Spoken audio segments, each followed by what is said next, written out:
In the freezing winter of January 1945, near the small French village of Holtzwihr, the sky was heavy with smoke and artillery fire. Snow mixed with mud beneath the boots of exhausted American soldiers. The German counteroffensive was relentless. Tanks moved like iron beasts through the white landscape, their tracks grinding into the frozen earth, their cannons flashing like lightning in the gray horizon. Infantry followed behind them with mechanical precision, rifles raised, boots synchronized, advancing step by step through fields that had once known only farmers and livestock.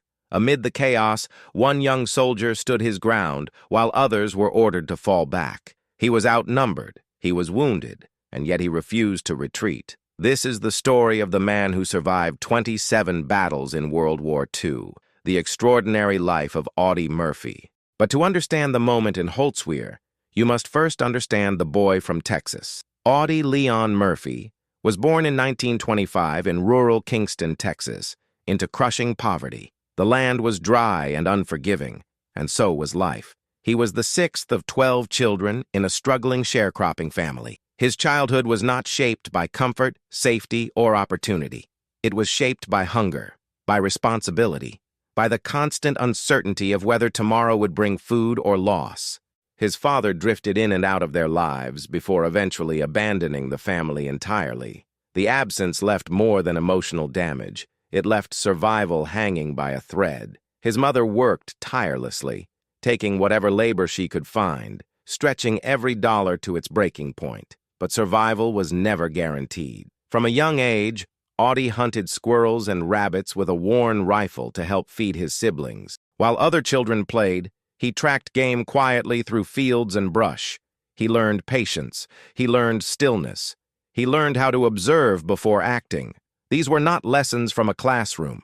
They were lessons from necessity. By the time he was a teenager, he had already become the man of the house. Then tragedy struck again. In 1941, his mother died. Audie was just 16. Her death was the emotional fracture that would push him toward the war. Responsibility had defined him. Now, loss hardened him. When Japan attacked Pearl Harbor in December 1941, the United States was thrust into World War II.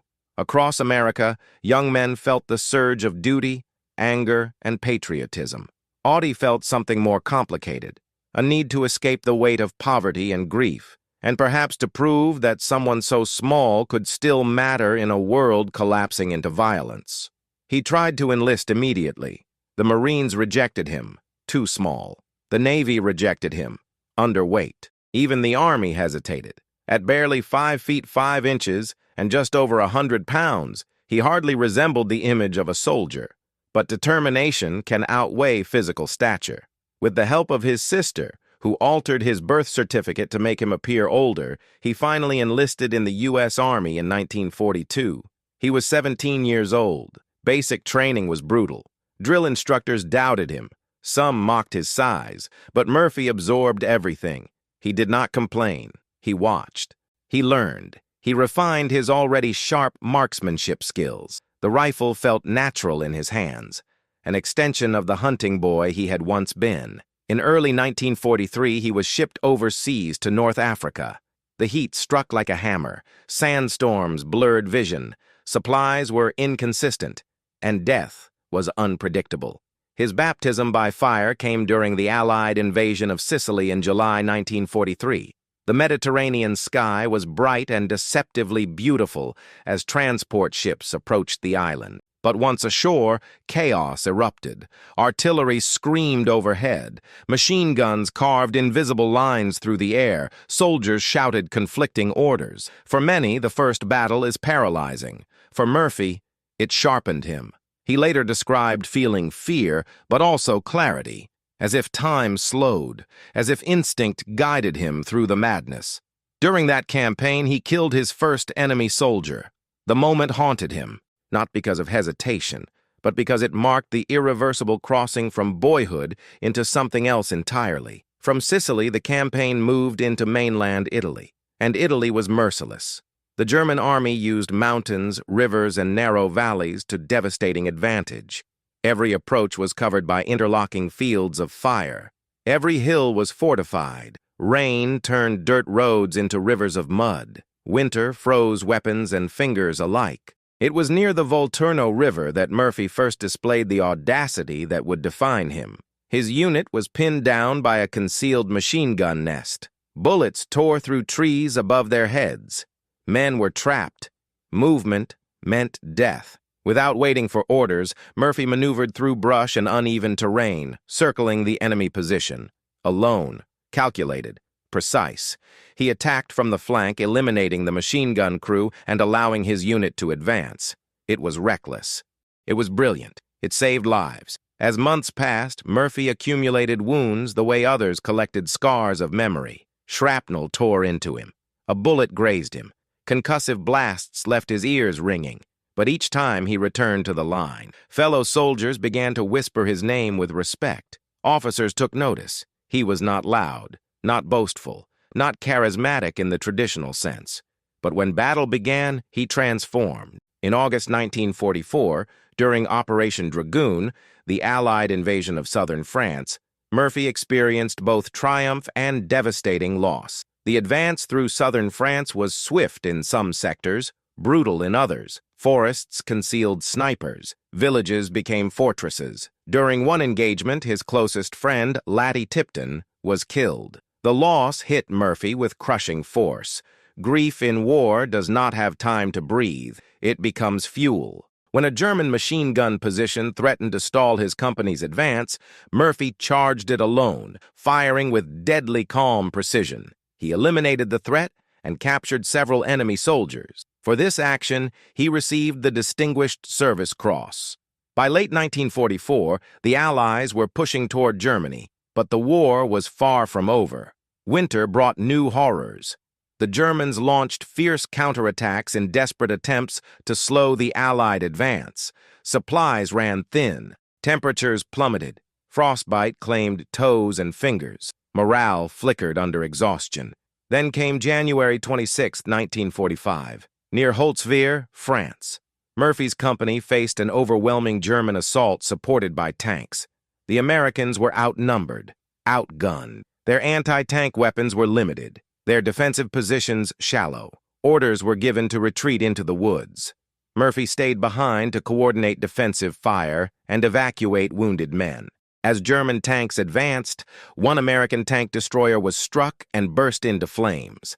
Most soldiers would have seen a burning coffin. Murphy saw a weapon. He climbed onto the flaming wreck and mounted the exposed .50 caliber machine gun.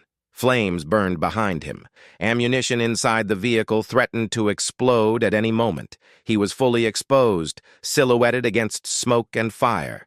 German infantry advanced across open ground. Murphy opened fire. The machine gun thundered. Enemy soldiers fell. Attempts to flank him were cut down. He radioed artillery coordinates while firing continuously, adjusting positions, coordinating strikes with the calm of a veteran officer.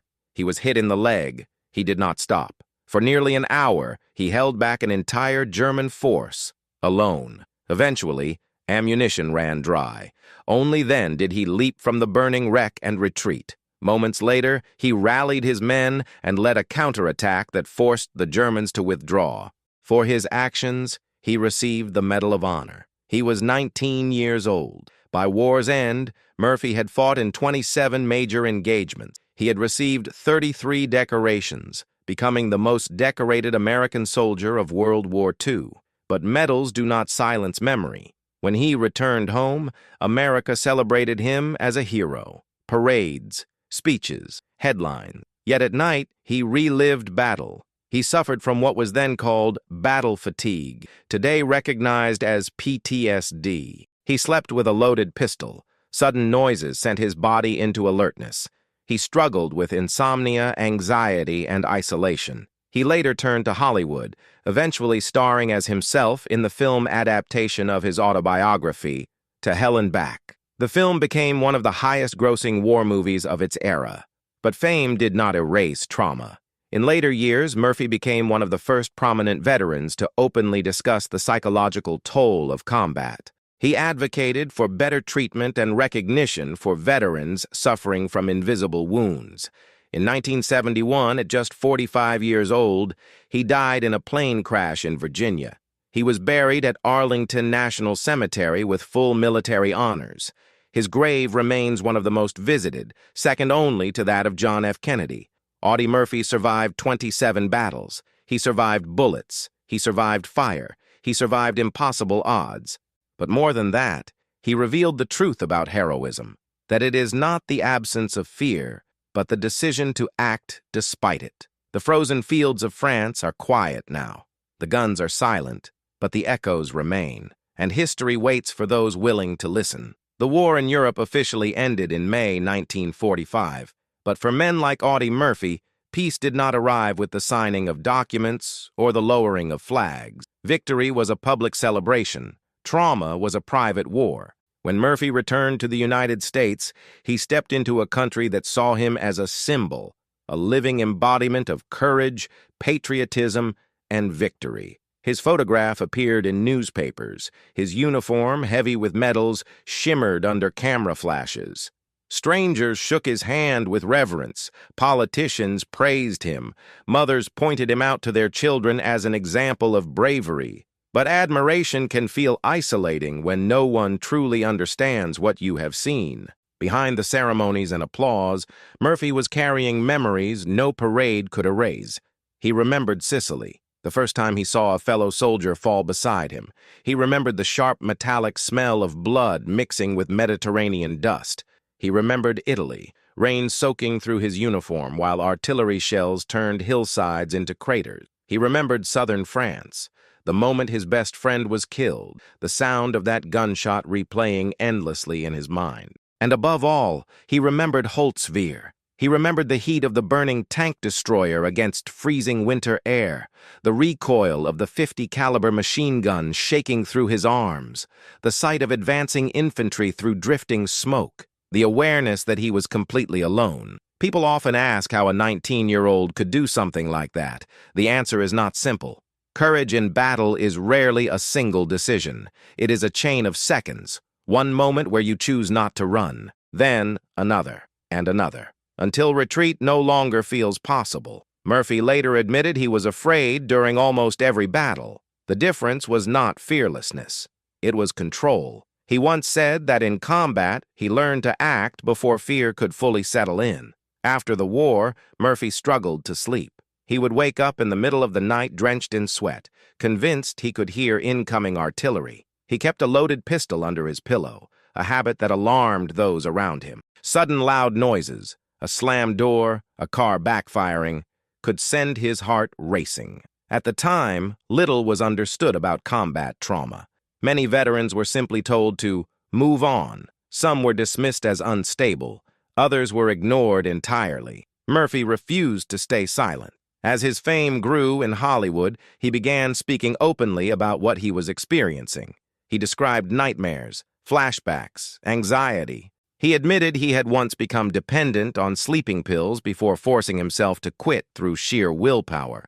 By publicly acknowledging his psychological scars, Murphy helped pave the way for greater understanding of what would later be recognized as post-traumatic stress disorder. In an era when vulnerability was often mistaken for weakness, this was an act of courage equal to any battlefield decision. His transition to Hollywood was unexpected but natural in a strange way.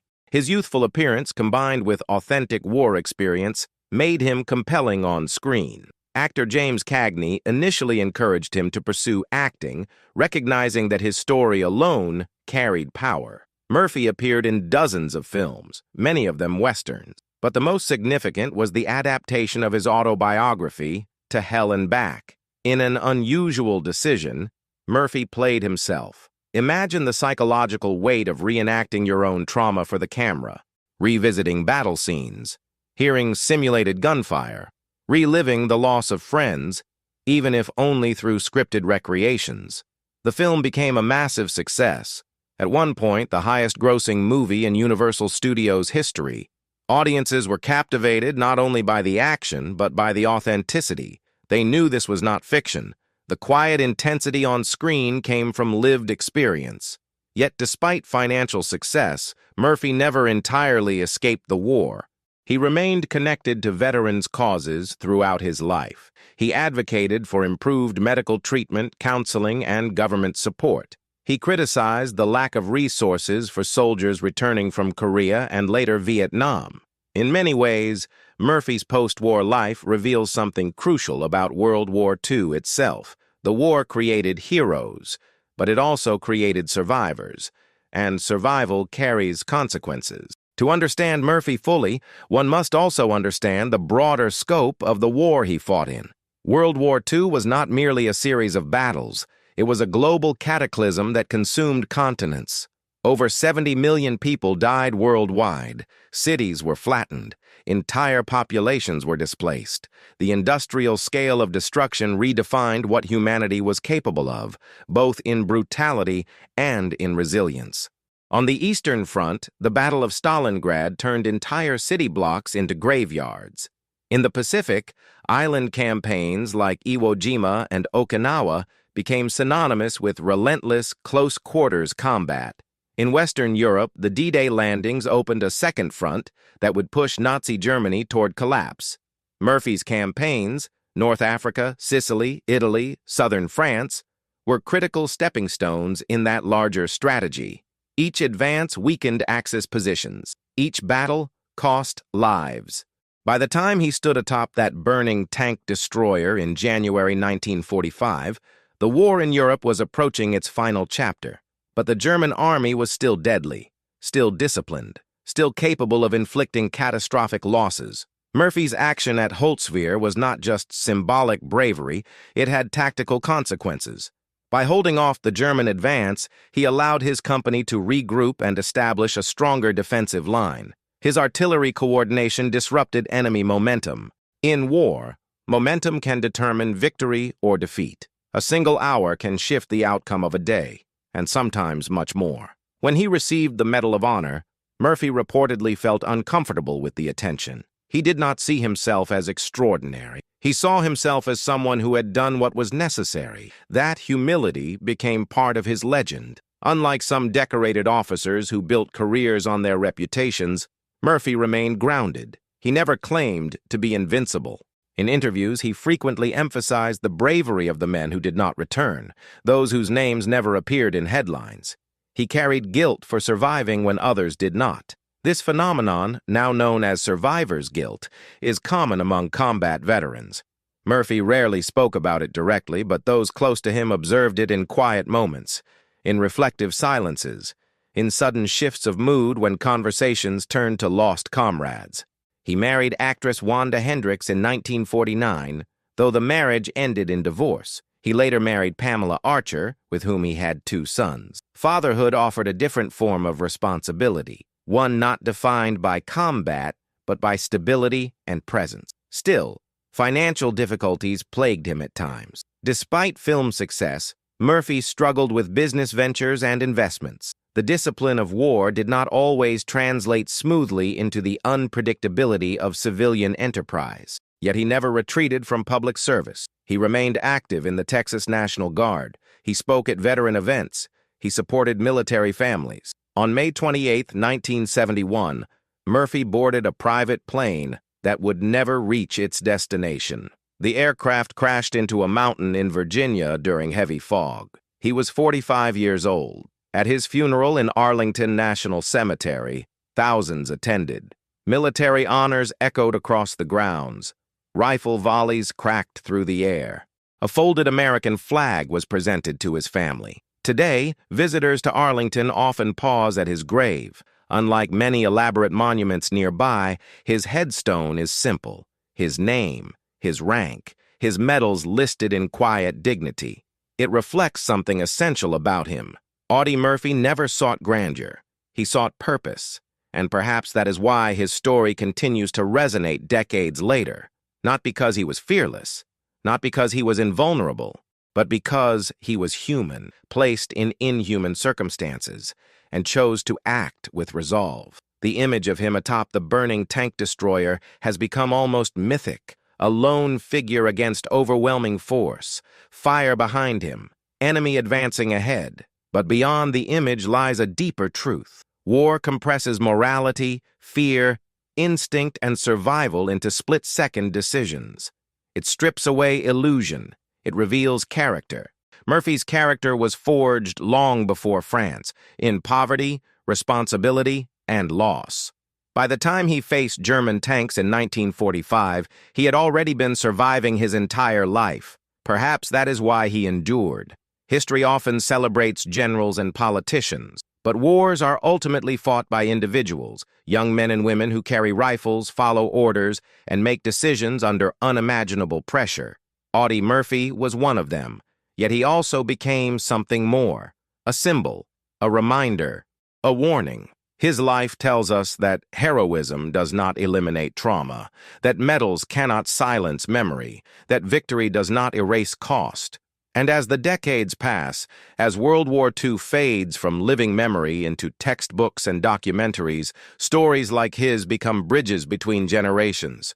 Because history is not only about dates and maps, it is about people, about choices made in frozen fields, about fear confronted in the face of advancing armor, about a 19-year-old who refused to step back. The snow in Holtzwihr eventually melted. Spring returned to France. Farmers reclaimed their field. Children grew up never hearing artillery. But beneath the soil, fragments of metal still rest, silent witnesses to what once was. And somewhere in that quiet landscape, if you listen closely enough, you might still hear the echo of a machine gun firing defiantly against impossible odds. January 26, 1945. The wind cut across the fields outside Holtzwihr like a blade. Visibility shifted with drifting smoke. German forces were not retreating quietly toward their homeland. They were fighting with the desperation of an army that understood collapse was near, but refused to surrender ground without blood. Murphy's unit, part of the 3rd Infantry Division, had already endured months of continuous combat. Supplies were stretched thin. Replacements were often inexperienced. Fatigue was constant. The German counterattack that morning was coordinated and aggressive. Infantry moved under tank cover, using suppressive fire to test American defensive points. The objective was clear: break through weakened Allied lines and slow the push toward the Rhine. Murphy was serving as a company commander after his superior officers had been wounded or killed in previous engagements. At 19, he carried responsibilities many men twice his age would have struggled with. When the German assault intensified, American anti-tank weapons failed to stop the advancing armor. One tank destroyer was hit directly. Flames erupted. Crew members bailed out. The vehicle became a burning silhouette against the snow. Retreat orders were issued. Murphy ensured wounded soldiers were evacuated first. He directed fire, assessed terrain, calculated angles of advance. In those moments, leadership is not loud. It is precise. Then he made the decision. He told his men to fall back to secondary positions in the woods while he stayed behind to cover them, alone. Climbing onto the burning tank destroyer was not instinct. It was tactical awareness. The .50 caliber machine gun mounted on the vehicle had greater range and stopping power than his standard infantry rifle. From that elevated position, he had line of sight across open ground. He radioed artillery coordinates while firing. This dual tasking required intense concentration. Adjusting fire under pressure demands calm calculation, estimating distance, correcting for enemy movement, anticipating flanking attempts. German infantry attempted to use smoke as cover. Murphy adjusted aim accordingly. The heavy machine gun's recoil bruised his shoulder and arms. Shell casings fell around him, clinking against metal and snow. German tanks fired toward his position. Explosions erupted nearby, sending debris into the air. Shrapnel tore into his leg, drawing blood that soaked into his uniform. He remained. From a military perspective, what he achieved was force multiplication. One man, using elevation, firepower, and artillery coordination, created the illusion of a stronger defensive presence. German forces hesitated, reassessed, slowed. Momentum stalled. In warfare, hesitation can be fatal. After nearly an hour, with ammunition nearly exhausted and the vehicle at risk of exploding, Murphy finally withdrew. But instead of collapsing into safety, he reorganized his company and led a counterattack. The Germans retreated. the position held. This was not cinematic exaggeration. Official records and eyewitness accounts confirm the duration, intensity, and impact of his actions. His Medal of Honor citation describes it in precise military language, but behind that language lies something far more complex than heroism alone. There is a psychological phenomenon in combat known as combat tunnel vision. Under extreme stress, perception narrows, peripheral awareness fades, focus intensifies. Some individuals freeze under this pressure. Others enter a state of heightened clarity. Murphy consistently demonstrated the latter. But such intensity extracts a cost. Neuroscience today tells us that repeated exposure to life-threatening stress rewires neural pathways.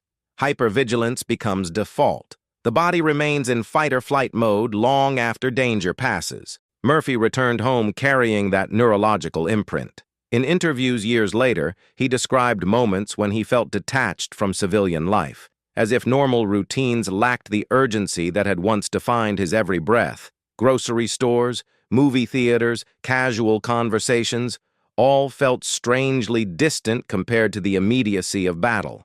And yet, he functioned, he worked, he acted, he advocated. There is something paradoxical about Audie Murphy's legacy. He is remembered for extraordinary violence performed in defense of others, yet he spent much of his post-war life advocating for healing. He once stated that war is hell, not in grand political terms, but in intimate human cost. As decades passed, World War II became mythologized in American culture as the Good War, a necessary conflict against tyranny, a moral crusade, and in many strategic senses, it was. But Murphy's life reminds us that even justified wars leave scars. His story also reflects a broader generational experience. Millions of young Americans were thrust into global conflict before adulthood. They returned home and built families, businesses, communities, often without fully processing what they had endured. Murphy was unusual only in that his fame forced his trauma into public view. Many others suffered silently. Today, military historians analyze battles with maps and numbers. They assess troop movements, supply chains, casualty statistics. Those analyses are crucial, but beneath every arrow drawn on a battlefield map is a human heartbeat. Holtzwihr was not just a tactical engagement. It was a 19-year-old choosing not to abandon his position. It was split-second decisions under fire. It was endurance beyond physical injury. And perhaps most importantly, it was survival shaped by a lifetime of hardship before the war ever began. Murphy's childhood prepared him for deprivation, hunger, responsibility, loss. War amplified those qualities. His grave at Arlington remains simple, white marble, understated. Visitors often leave coins on the headstone, a quiet military tradition signaling respect. The site is second in visitation only to President John F. Kennedy, a testament not to political power, but to symbolic resonance. Why does his story endure? Because it embodies contradiction, strength and fragility, bravery and fear, public honor and private struggle. In an age where heroism is often dramatized beyond recognition, Murphy's reality feels grounded. He did not claim invincibility. He did not glorify killing. He acknowledged fear openly. Perhaps that honesty is what makes his legacy timeless. The frozen field of Holtzwihr is peaceful now. Grass grows where tanks once burned. Birds nest where artillery once fell. But history is layered into the soil. And if you stand there on a quiet winter morning, when frost covers the ground and mist hangs low over the fields, it is not difficult to imagine the distant echo of gunfire. A lone figure against advancing armor. A machine gun roaring in defiance, a young man refusing to step back. History is not silent. It whispers through places like Holtzwihr. It speaks through names like Audie Murphy, and it reminds us that courage is rarely loud in the moment it is born. It is simply a decision, made once, then made again and again. Spring eventually returned to France. The snow that once absorbed blood and shrapnel melted into soft earth. The smoke cleared.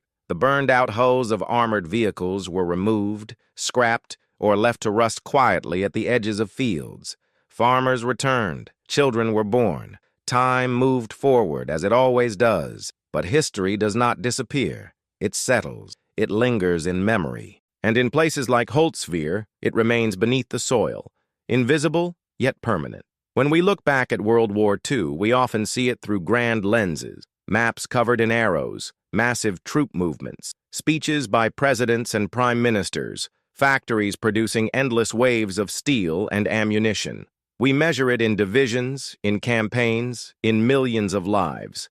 But history is not only shaped by vast forces. Sometimes it pivots on a single decision made by a single person in a single hour. On January 26, 1945, a 19-year-old from Texas chose not to retreat. He did not know that his name would enter textbooks. He did not know that cameras would one day follow him. He did not know that his grave would become one of the most visited in Arlington. He only knew that his men needed time, and so he stayed. That moment, standing atop a burning tank destroyer, flames behind him, enemy advancing ahead, has become symbolic. But symbolism can sometimes blur reality. The reality is this: he was afraid, he was wounded, he was exhausted from years of continuous combat, and he acted anyway. That is the essence of courage, not the absence of fear, but action in spite of it. After the war, when applause faded and cameras stopped flashing, the battles continued inside him. Nightmares replaced artillery. Silence replaced gunfire. Memory replaced enemy fire. And yet, even in that quiet struggle, he continued to serve, speaking for veterans who could not yet find words for their pain. The story of Audie Murphy is not merely a war story. It is a human story. It reminds us that heroism is complicated, that strength and vulnerability can exist in the same person, that medals shine brightly, but invisible wounds can last a lifetime. As the generation of World War II fades from living memory, what remains are stories, stories passed down, stories recorded, stories preserved so that courage is not forgotten and sacrifice is not reduced to statistics. Holtzwihr is quiet now. The Rhine was eventually crossed.